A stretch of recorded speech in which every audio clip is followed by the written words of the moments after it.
Bonjour.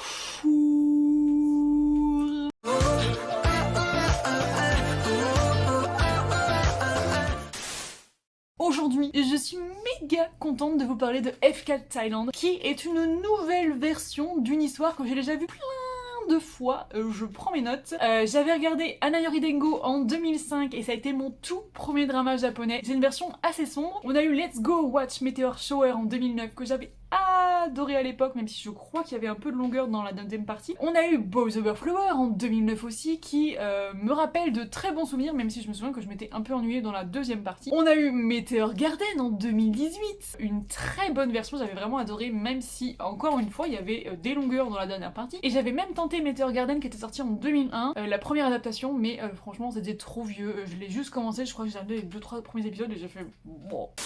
Et là, les Thaïlandais nous ont fait une adaptation et coup de cœur. Pour ceux qui ne sauraient pas de quoi ça parle, ça raconte l'histoire d'une lycéenne pauvre qui entre dans un lycée pour riches et qui se met à dos le leader du F4, le groupe qui dirige l'école. Et le problème c'est qu'il va lui mettre un carton rouge et que ce carton rouge signifie d'être bizuté par l'école entière. J'ai trouvé que cette version était vachement bien modernisée. Elle était plus logique et plus crédible au niveau du harcèlement scolaire, notamment parce que par exemple, les bisutages se font pas dans l'enceinte de l'école à cause des caméras de surveillance, mais dans un autre endroit pas très loin de l'école. Et j'ai vraiment adoré l'utilisation des réseaux sociaux. Ça a été fait de manière très juste, de manière très intelligente, et j'ai adoré les petits effets spéciaux justement qu'ils ont mis pour faire par exemple des petits trucs de Twitter qui popaient. Franchement, j'ai trouvé ça très chouette, et forcément on a le bizutage, le harcèlement scolaire qui est profondément dénoncé dans ce drama d'ailleurs, qui est très violent par moments. Et il y a une phrase que j'ai trouvée très intéressante, c'est le leader du F4 du coup qui dit ça: je ne fais que permettre dans la vraie vie ce que les gens font dans l'anonymat. Vous avez des musiques d'ambiance absolument géniales qui donnent vraiment une intensité à l'histoire, vous avez des petits bruitages rigolos qui sont vraiment mis juste ce qu'il faut, juste quand il faut. Les plans et la photographie sont de très bonne qualité, bref, franchement, si vous avez aimé les autres versions de l'histoire, mais foncez sur celle-ci, vous allez voir, elle modernise tout, elle fait vraiment les choses bien, j'ai adoré. Et du coup, si vous n'avez pas vu ce drama, je vous propose de vous arrêter ici, parce que moi du coup je vais passer à la partie spoil, où je vais développer un petit peu l'intrigue des personnages, etc. Et ce serait vraiment dommage que vous ayez ces spoils, même si l'histoire est globalement la même. Donc, je vous fais plein de bisous et allez voir le drama, j'espère que je vous ai convaincu, parce que franchement j'ai adoré. À très vite pour une prochaine vidéo. Salanier, popo, bye bye. On est d'accord que si tu es encore là, tu as déjà vu le drama, parce que comme je l'ai dit, je vais spoiler. Rentrons dans le vif du sujet, la romance. Même si j'ai adoré la relation qui va se construire entre Time et notre héroïne, qui est vraiment une très belle complicité, etc., il ne démarre vraiment pas sur des bases saines. Cette histoire de toute manière ne peut pas démarrer sur des bases saines, qu'importe les versions. Et je trouve ça assez problématique sous bien des aspects. Alors certes, même si là, le héros de cette version est pour moi, je pense, le plus violent de tous, on échappe déjà au baiser forcé qu'il y a dans toutes les autres, qui franchement me posaient problème, que j'avais très peur de voir. Mais alors franchement, Time, il me terrifiait par moments. Il y a des crises de colère qui m'ont profondément mis mal à l'aise. Il y a par exemple, j'ai noté à l'épisode 7, quand il fait une crise de jalousie, qu'elle l'emmène dans la salle de classe et qui commence à tout jeter autour d'elle comme ça, j'ai cru qu'il allait la frapper, déjà j'ai eu méga peur. Franchement, c'est trop. Pour être honnête, je me suis même demandé si j'allais pas arrêter le drama, parce que je peux pas supporter qu'on pose une romance sur ces bases-là, qu'on romantise tout ça. Non, la jalousie, ce n'est pas une preuve d'amour, et encore moins une jalousie aussi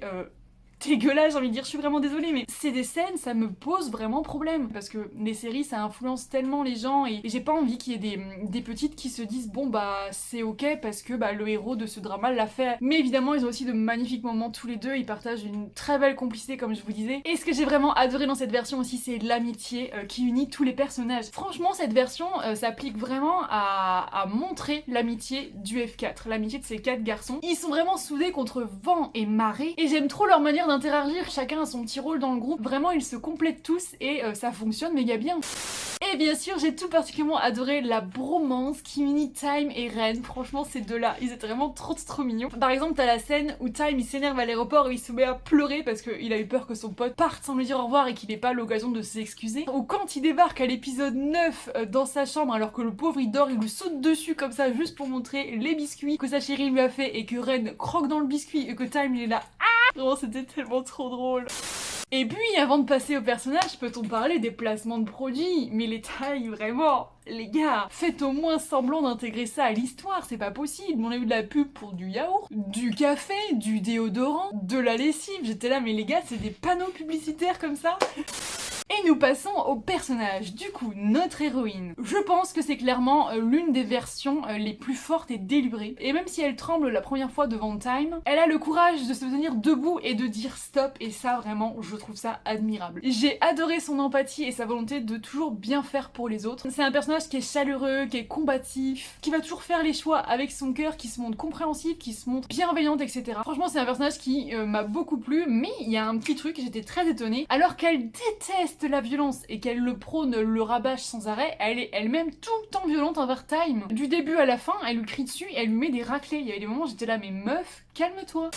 Et puis Time est évidemment une très belle surprise. Franchement, cet acteur m'a pas mal impressionnée parce qu'il livre un personnage haut en couleur, avec des contradictions, vraiment j'ai adoré. Et en plus c'est pour moi le héros de Boys Over Flower qui a la meilleure évolution. Franchement quand tu vois ce qu'il était au début et ce qu'il est à la fin, c'est juste incroyable. Dans les premiers épisodes, je dirais même presque la premier tiers du drama, il se montre d'une violence absolument terrifiante. Comme je vous le disais, pour moi, je pense que c'est le plus violent de toutes les versions que j'ai vues. C'est une véritable bombe à retardement qui peut exploser n'importe quand et sur n'importe qui. Mais là où le personnage est une véritable surprise, c'est qu'il va pour de vrai se repentir. C'est pas juste bon d'accord j'ai fait des erreurs ou allez on passe à autre chose. Vraiment il se repentit, tu sens que il regrette, que c'est sincère et que il veut changer les choses. Et j'ai une citation: plus j'avais peur, plus je devais essayer de construire mon propre pouvoir. J'ai pensé que si je pouvais diriger cette école, je pourrais diriger le groupe Parama. Honnêtement, la vie des autres n'était qu'un jeu amusant jusqu'à ce que je te rencontre. Tu es la seule à ne pas avoir eu peur de me défier. Tu m'as forcé à réfléchir, à me demander si je faisais les bonnes choses. Quand j'y repense, je m'en veux tellement. Je déteste le Time ivre de pouvoir. Je déteste le Time qui utilise la violence pour résoudre ses problèmes. Tu sais, tu m'as donné envie de changer, tu m'as donné envie de prouver que je te mérite. J'ai pris une décision à partir de maintenant, je n'utiliserai plus la violence. Et il dit ça à l'épisode 7. Et à l'épisode 11, il décide même de demander pardon à toutes les personnes qu'il a violentées en fait. Et je trouve que vraiment, il va au bout de sa transformation et j'ai vraiment adoré ça. Enfin, il va jusqu'à s'excuser à toutes ses victimes. Enfin,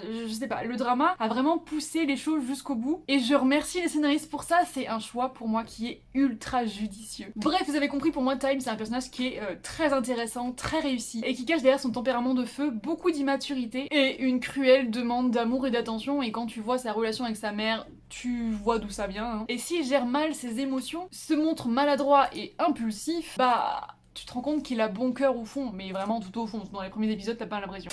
Et je suis trop contente qu'on lui ait donné une chance de s'excuser, de faire les choses bien, et ça, vraiment, il a la plus belle évolution de tous les héros de Boys Over Flower. Bravo. Par contre, ils ont tous des tenues cheloues, mais alors lui, il avait vraiment des tenues qui étaient affreuses. On va dire que c'est une fashion victime incomprise.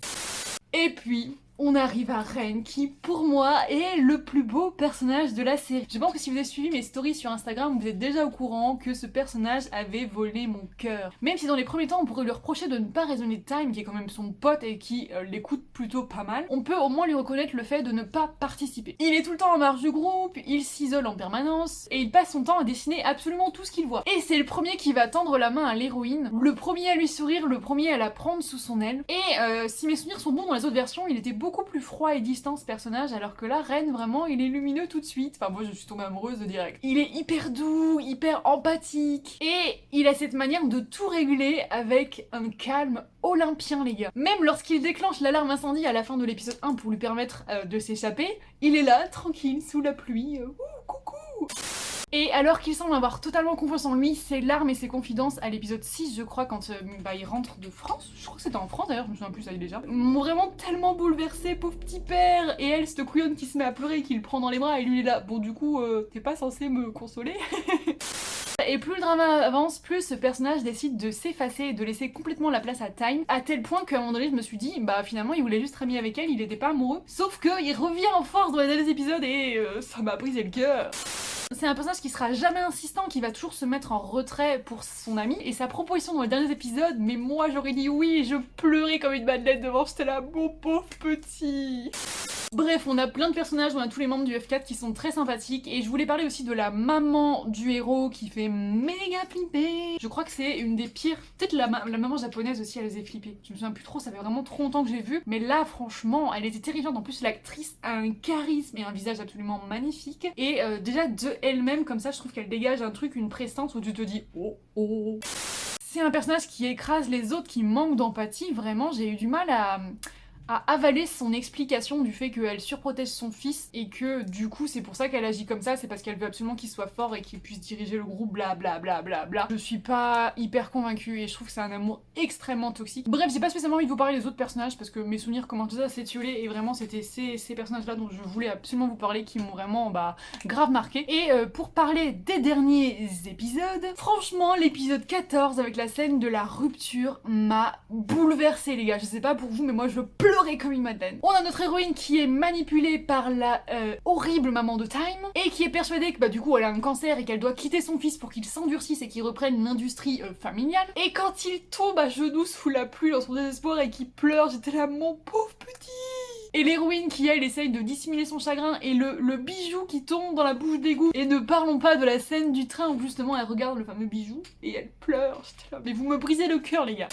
L'épisode 15, c'est le retour de Ren, et il brille à l'écran comme jamais, franchement, on voyait que lui. Il retrouve notre héroïne, il la protège, il s'occupe de sa famille, bref, comme d'habitude, il se plie en quatre pour tout le monde. Et finalement...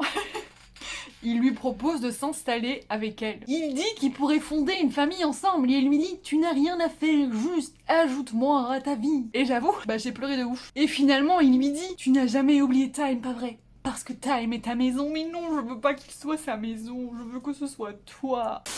L'épisode 16 est tout aussi poignant avec la réunion de tout ce petit monde, la perte de mémoire du héros, la scène sous la pluie où elle explique à travers les barrières comme ça à la mère ce que son fils recherche, c'est ni le pouvoir ni l'argent, c'est l'amour. Et qu'il ne veut reprendre l'entreprise familiale uniquement que pour rendre fière sa mère en fait. Et la prise de conscience de la mère enfin est magnifique, franchement ça se voit sur son visage, l'actrice nous a livré un truc absolument magnifique. Et Time arrive, gueule sur l'héroïne, j'étais là, non c'est le retour du méchant Time. J'ai pleuré comme une madeleine. Finalement, enfin, le héros se ravise, court après elle et s'excuse de l'avoir blessée. J'ai encore pleuré comme une madeleine. Et bref, on a notre happy ending, enfin, et franchement... j'aurais grave aimé avoir un épisode de plus, j'ai adoré ce drama, franchement cette version est géniale. On n'a pas de longueur, on a un scénario qui est fluide, qui a hyper bien géré son temps pour moi. T'as plein de rebondissements, tu mêles humour, drame, personnages attachants. Franchement, c'est la meilleure version de Boys Over Flower qui n'a jamais été produite, selon moi. Je sais pas ce que vous en pensez, mais vraiment moi j'ai adoré.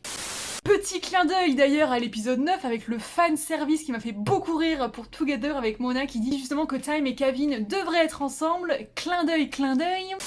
Donc voilà, ça en est tout pour ce long avis que j'ai fait avec beaucoup d'enthousiasme, je crois que vous l'avez remarqué. Et dites-moi en commentaire vous si vous avez aimé le drama ou non et pourquoi, si vous avez aimé les personnages, si vous étiez Team Time ou Team Ren. Et je vous fais plein de bisous et je vous dis à très vite pour une prochaine vidéo. Oh, ça popo, bye bye. Pourquoi j'ai fait ça?